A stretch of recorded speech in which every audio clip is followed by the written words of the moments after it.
Figure it out. Hello, this is Adam Koralik with Figure It Out Productions. The following video is part of our Quick Shoot series. Hey guys, it's Adam here, and check it out. Look, fucking hentai. Yes, anime porn everywhere. Holy shit. Actually, no, okay, obviously I don't care about this. I've never given a shit about anime, but I was in Japan. I was checking out these like stores in Denden Town, which is like Osaka's version of Akihabara, and this store was just there, and I was like, okay, this is hilarious. I just went in and shot a clip of it for you guys. Enjoy. Actually, the real reason we're here is for this. This is A-Too Nipponbashi. It's yet another store in Osaka. But yeah, anyway, so this is a store that is a retro game store, as you can see here, all sorts of stuff. Now, I'm going to warn you guys up front, you're going to get annoyed with me because I shot this all guerrilla style because I couldn't ask for permission to film. And the other thing is in Japan, it's wildly illegal to film people without their permission.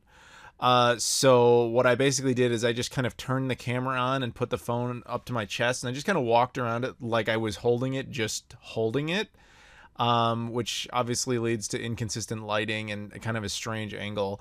But yeah, I figured that is better than nothing, so you guys can see what the store looks like. And the store had crazy amounts of inventory. Funny thing is, I didn't know this store existed. I mean, I when I went down to Denden Town on my first day, I was literally going there just to check out Super Potato. And I was like, all right, I'll just walk down the street. And as I walked down the street, I ran into multiple game stores. And this was the second one. And it was only like slightly down the street from the first one, which was right at the fucking entrance. So it was kind of, it is a really surreal area.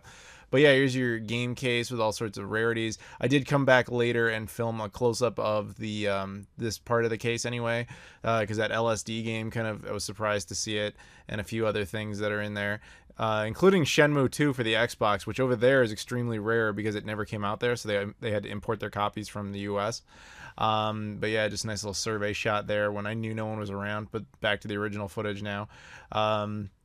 Yeah, so you can, I do apologize for the quality of the footage, but, that's just how it had to go. There was really no other way to do this, especially because this store was never not busy. It wasn't like Hypermedia Shop where I had the whole floor to myself, at least for a few minutes. This place always had people in it. So to really kind of get away with it, you just kind of have to be quick in and out and just kind of move on. But yeah, this place had all sorts of amazing stuff, like lots of Super Famicom, N64, lots of rarities. Obviously, as you saw, that dude, probably not Japanese. A lot of tourists come into this place. I, of course, was one of them. A lot of, foreigners come in and buy a lot of inventory. So yeah, all sorts of cool stuff. There's DS stuff there, lots of GameCube and Mega Drive, aka Sega Genesis, tons of PS2, lots of Wii U, original Wii, Xbox stuff. They had a big section for Xbox 360, Xbox OG, and Xbox One, as well as over there's a ton of PS Vita, new releases, Sega Saturn. Like you see so much stuff. And it becomes extremely overwhelming. This is their import section, I always find import sections in other countries to be funny for obvious reasons. But yeah, it can be really overwhelming because you're like, I don't even know where to start and all that. And you're like, shopping for games in other countries can be very complicated, but Japan is like obviously the hardest one just because they have so much content that we never got. And you lose a lot on the fact that you can't really understand most of it unless you speak Japanese, which I do not. So it's a different game altogether to try and figure stuff out. There's some Godzilla game there, and then I realized it was the same one we got that was like terrible. There's a Lookout at the Street, and then of course over here we have a glass case full of the like rarities, rare consoles, stuff like that. Like there's a Sega Mark III in there. Various versions of the PC Engine, some Neo Geo hardware in there. There's that Sakura Wars box set for the Dreamcast, which apparently is like the reason that you would own a Dreamcast if you were in Japan, was that Sakura Wars set. At least that's what I came to find out. Very few other games were actually very popular on the console. As you can see, I was trying to get a shot of that other cabinet there, but this dude was kind of in the way, and then eventually he moved, so I got the CDZs there. which is hard to find. Neo Geo AES, Sega CD, Sharp Twin Famicom.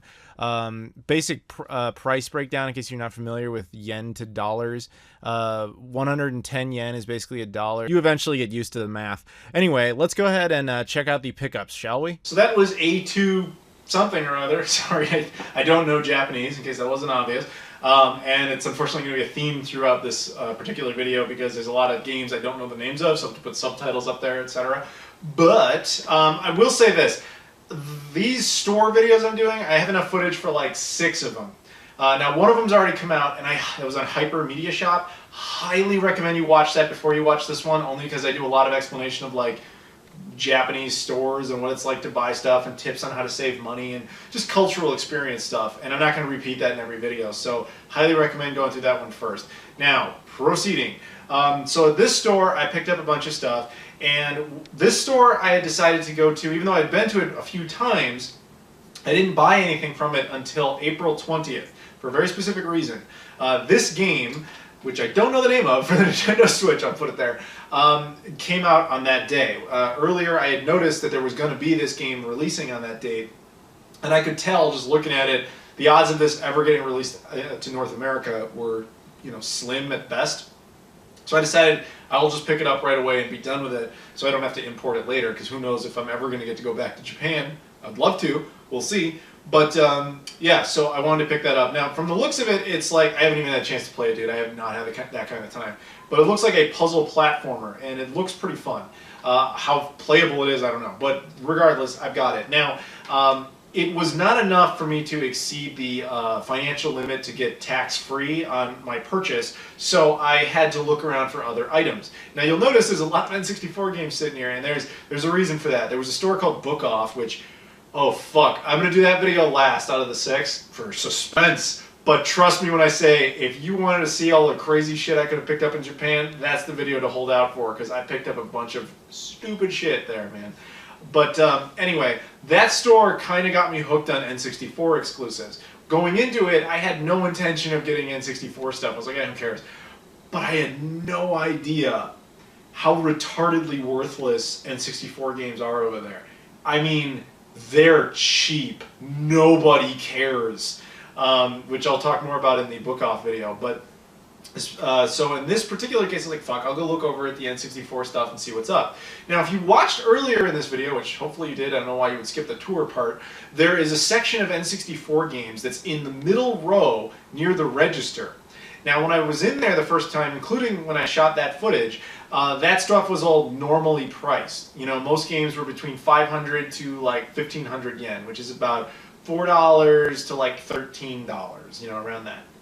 And so I didn't think much of it at the time. Now, when I went in to pick this up, I was over there to look for N64 games, and the shelf was blank. And I'm like, well, what the hell? And then I had noticed they had moved them to a smaller section on the other side. And the reason for that was they had decided, for whatever reason, they were going to get rid of their N64 stuff, or at least massively reduce it. So all N64 games were 50% off. 50% off of already not even that high of a price. And I had a personal rule, especially with the N64, I was like, do not spend above 500 yen, again, about $4, on any N64 title. Just don't do it.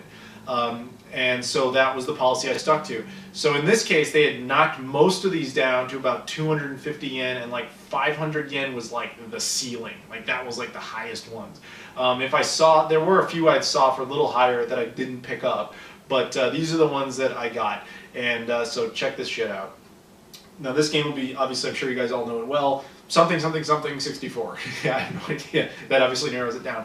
Clearly some sort of like puzzle game. It's made by a company called Seta or Seta. I'm betting it's Seta. Yeah, it's like a mahjong game, it looks like. But the thing that actually caught my attention about this one was that it has a modem in the cartridge. I don't know of any other N64 games that have that. I was completely unaware of that. Except for like the RandNet disk thing for the disk drive system, I had no idea there was game cartridges that had modems built in, but that's cool. I should mention, in case it wasn't obvious, these are all N64 exclusives, only released in Japan. I would not pick up once we got. They had something like 80, 85 exclusives, and I crushed it on how close I got to that number. Or at least I got a substantial amount. Again, almost accidentally.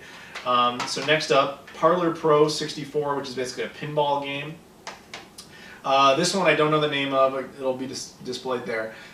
Something SD. It's made by Culture Brain. It's a fighting game, and the franchise came out here. There were 2 games on the 64 of this franchise. One of them got released here, and they had 2 of them in Japan. This is the one we didn't get. Robot Wars 64. Daizamon 3D. Of all the N64 games I picked up, and I tested them out, I cleaned them all, I played them a little bit just to kind of get a sense of what they were at a very basic level. This was the only one that captivated me from the beginning, where I was like, I need to play this for a little while, because this is a really cool like 3D shmup, and I highly recommend picking this one up if you have not heard of it and you like the N64. In North America, it's very easy to play Japanese games. You can use a Game Shark. That's the easiest way. Just use that as like a bypass cartridge. You could open the lid of your 64, or you can take the back off and replace it with like a sports game back from North America. The chipset is the same thing. The only thing that prevents it from working is the shape of the cartridge in the back. So it's very import friendly in that sense. So yeah, this is highly recommended. This was a lot of fun. Next up, Dance Dance Revolution Disney Edition.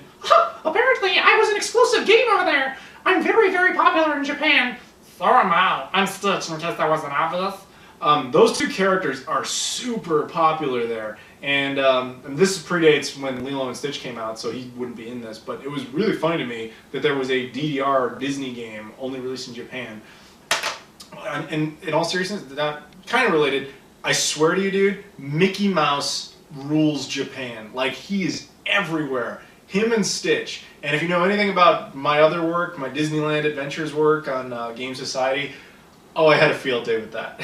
It's too bad I can't speak Japanese, because I would be able to instantly be the guy who does the voices for Japanese Mickey Mouse and Stitch toys. Like, I heard some of them talking, like I would press the button and hear them talk, and they sound nothing like the characters. If I spoke more than basic Japanese, like just hello, goodbye, you know, I can count to 10, you know, stuff like that. If I could actually speak the language, I would have that job in a heartbeat. Puyo Puyo Sun 64. Which I didn't know there were Puyo Puyo games on the 64. That one was made specifically for it, which is interesting. Something 64, I don't know, it's got like a robot in it. I know it's not really helpful. It's made by Hudson. And Brave Spirits, which I believe is some sort of wrestling game, Japanese pro wrestling, obviously very popular in Japan. Speaking of which, we have The Next Generation 2, also a wrestling game. Something GI something, it's a derby, which is like not the city in the UK, Derby, sorry. It's a horse racing thing. 64 Heart something or other. It's a dating sim. I had no idea there were date sims on the 64. There's not many of them. This is one of them apparently. Ultraman 64.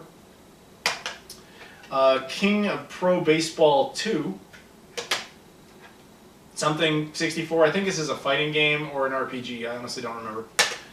Densha de Go 64, which Densha de Go is like a train racing simulator. These things usually include a controller. Like I have the Dreamcast one, and there's actually this really cool like train controller you use to pilot it. There is a 64 controller. I don't have that. I only needed the game.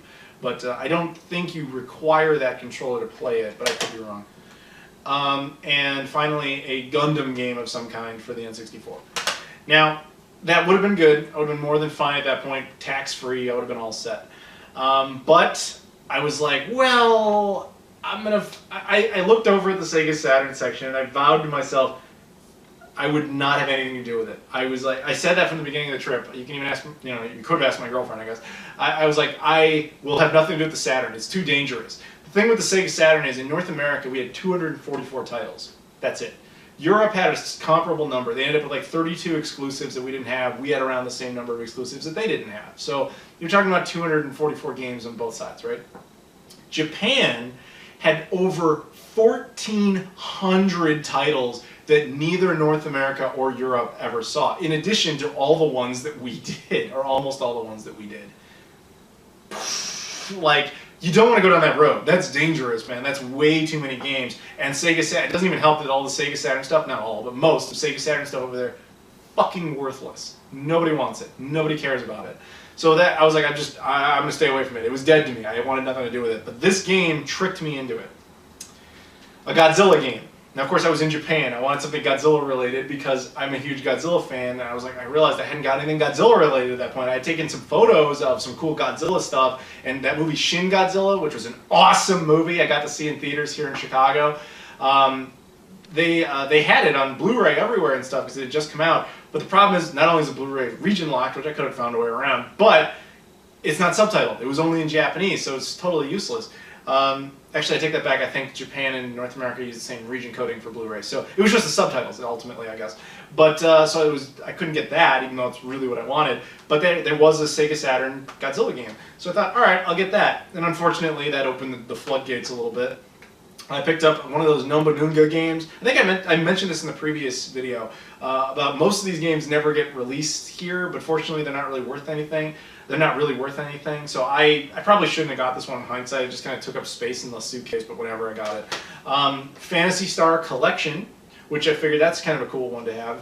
And then these were both the suggestion of my girlfriend, believe it or not. She thought these would be funny for my other channel, again, Game Society, the Disneyland thing. Where we play like a lot of really bad games, or games that just are odd, and this is right up there. Body Special 264, which is clearly some sort of Japanese modeling game. Beyond that, I have no idea what it is. And this one we both looked at and we were like, yes, yes, yes, I don't even care what this is, let's just get this. This comes with a little figure. It translates to something like Mini Skirt Police. Still don't really know what it is, but based on the screenshots, it just looks ridiculous. And we were like, this must be gold, so we'll find out eventually. But yeah, that's cool. Now, the last thing I got here was something I really wanted for the Sega Dreamcast, but I figured the odds of me finding it weren't particularly good.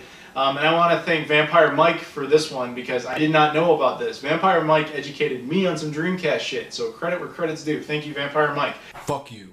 You guys might know a game called JoJo's Bizarre Adventure. It was released in North America and Europe and, of course, Japan. But in North America and Europe, and even initially in Japan, Capcom, for whatever reason, didn't include the ability to use VGA cables, meaning you couldn't get the high-resolution modes out of the game. And that's how it always was. But towards the end of the Dreamcast life, Capcom re-released the game. They did a version called JoJo's Bizarre Adventure for Matching Service. Now, what for Matching Service, even though it sounds odd, what it means is it allows you to play the game online. You know, like have matches online, the service of matches online. It doesn't translate literally very well. But they re-released the game, they fixed a couple of bugs, and very notably, they added VGA support. Hence this. This is it. This is JoJo's Bizarre Adventure for Matching Service.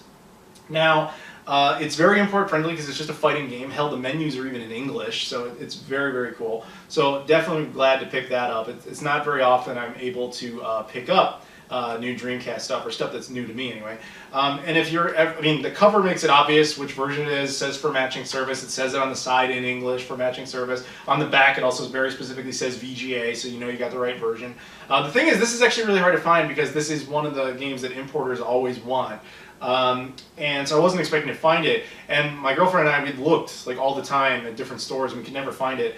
And when we were in that store, we had never seen it because they had a big wall of Dreamcast stuff, which you guys saw earlier. Dreamcast stuff over there is a sea of white and orange. And of course, logically so, Dreamcast games in Japan have Japanese on one side and English on one side. English in most cases, not always, but in most cases there's an English translation there.